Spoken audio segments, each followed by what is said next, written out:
We have DICT Undersecretary Alexander Ramos. Good morning, Yusek. Hi, good morning. Okay, Yusek, let's get right to it now. Did we get an explanation already from the vulnerable 533 government agencies na specify on why they're not improving their cybersecurity? Okay, let's look at it in a different perspective. No? DICT, they have this system that allows them to look into the potential threats to the different government agencies. They have this system in place already. Now, they get a chance to monitor which government sites are getting hit or are getting some negative responses from their system. And they inform these government agencies, oh, ganito yun, meron kami nakita, meron kayong deficiency on something like this. Not all are major deficiencies. Some are minor or some are compliances. So we have to look at it in that manner. Hindi natin titingnan that talagang grabe na agad ang situation. Right. Okay? So these are government agencies that were found in the sabihin na natin sa ating radar na merong deficiency sila in protecting their network. So the ICT sent out notices through the NCERT natin, no? Meron tayong emergency response unit sa DICT, and these notices will tell them ano yung observations. Right. And they have to respond to this observation para matanggal sila dun sa list na merong negative feedback. Yeah. However, not all agencies are either capable, not all agencies understand, or not all agencies have the necessary budget. Right. Hindi nila alam how to utilize it. In fact, some of these agencies are not even compliant because we have the information security plan na dapat isasubmit nila annually before they buy or before they spend their ICT budget. Di ba? So, marami pang agencies hindi nakakapag-comply. Okay. Yes. Yusek, may I ask po kung sino po itong mga agencies na ito, government agencies natin, na nakita nyo pong vulnerable and who are the ones that responded? I think the list is with NCERT, no? It's not with us. We are CICC. We are in the investigative part of the ICT. So, itong list na to, they should have that list. Although I was able to glimpse at it, kasi hindi yan for publication eh. Yes. Kasi people will misinterpret what this list is all about, and we don't want that to get out of hand. This is just a summary of what is potential na dapat kino-comply. Hindi siya totally dangerous ang situation nila. Hindi ganon. Pwede po ba? That list is with Yusek Jeff actually. Okay. Sige po. Pero pwede nyo po i-explain sa amin paano po ba itong cyber systems na ito na vulnerable sila sa cyber attack? Parang ganito yan. Pag meron tayong VAPT, di ba, sa mga commercial banks, sa mga private institutions, to see yung mga, ang unang nakikita, first level of being vulnerable is non-compliance. Number two, you're using pirated software or unlicensed software. Okay? Walang patches ito, walang security patches ito, so you become vulnerable. Okay? Number three, yung talagang widespread nakikita namin. Either nagtitipid or certain officers within an agency, meron silang tinatawag nating sariling sikap na project. Not knowing that there are certain standards and certain rules on how to do it. Creating a website is not just creating a website. It has to be a secure website. Yes. And many of those do not comply with the standards.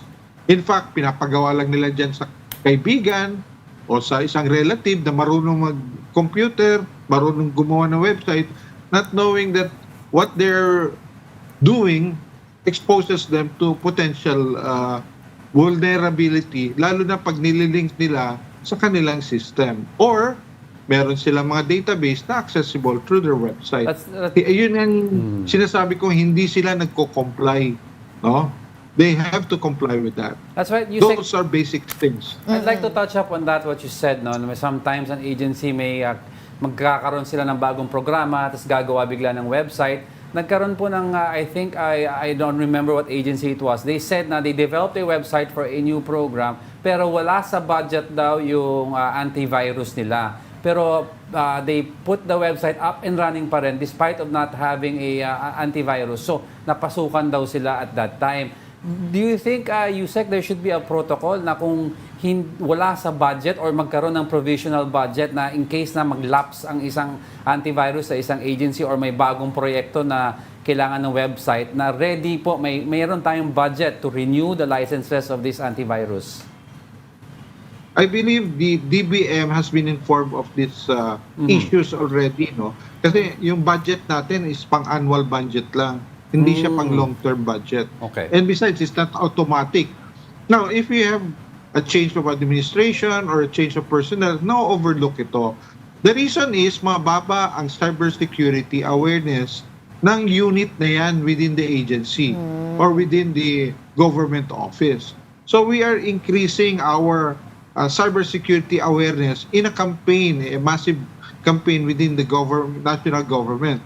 We have to make them realize na hindi na biro ito na mawalan kayo isang ballpen, okay lang, o mawalan kayo isang papel, okay lang.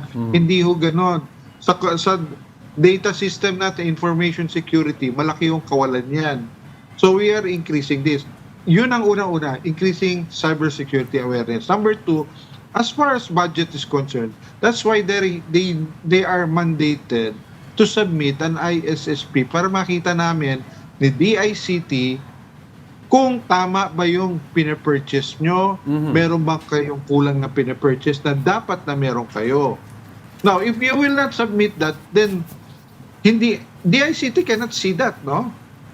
So, nangyari na lang is that na-attack na, naging biktima na yung agency. So, gagawa naman ng remedyo ang DICT. So, gagawa natin ng paraan to recover what they have lost or what has been damaged. Yun ang nakakalimutan natin eh. It is not the ICT's role to ensure na ayos kayo, yung agents, kasi devolve ang funds eh. So, you are given your funds, use it wisely. Right. And you have to be smart enough. I was wondering, Yusek, no, how often po ginagawa ng DICT itong Project Sonar? If I'm not mistaken, yung pag-scan po ng vulnerability sa iba't ibang agencies natin. And baka po alam niyo po kung sino po yung weakest po na government agency natin na vulnerable nga po sa mga cyber attacks. Okay. As far as I'm concerned, Project Sonar started second half of last year. No? Kasi nga, consistent na yung mga attacks to government sites and government facilities. Okay? So, nag-initiate yan. Sila yung grupo nila, USECD, to ensure that they will have the necessary tools to monitor potential attacks. Okay? Kung sino itong agencies na lagi natin nababasa, edi malamang ito yung agencies na it's either napakalaki nila or kulang na kulang ang kanilang skill sets within their agency. So they have to further improve. We're not saying they're not complying. Kasi, okay, nag-comply ka nga, pero tama ba yung mga ginagawa ng mga tao mo afterwards? Hindi yung, porke napintahan mo na, okay na, next year na uli. Hindi ho, ganun ang cybersecurity is constant. Every second, every minute counts. And you have to have qualified people to man these systems. Yun ang isa sa mga ini-espouse sa amin ng DICT na let's have a new level. Kung meron tayong privacy officer in all companies, dapat meron din tayong cybersecurity officers na talagang yun lang ang ginagawa at hindi nahati ang attention. But how do we make paano po ba? Kasi nakita ko nga po, di ba, you mentioned po, 388 government agencies po yung nakita po natin na vulnerable sa cyber attacks and only 55 responded, ano? I was wondering paano po ba natin sila mas kumbaga, mas itong mga agencies na ito magpagtuunan ng pansin ng cybersecurity when in fact, ito nga po, 55 lang po out of 388 ang nag-respond sa inyo regarding po dun sa inyong mga observations? We have to be very diplomatic about this. No? Alam natin na may mga data silos pa tayo na attitude towards the different government agencies. Hindi pa natin na perfect yung unification of our data systems.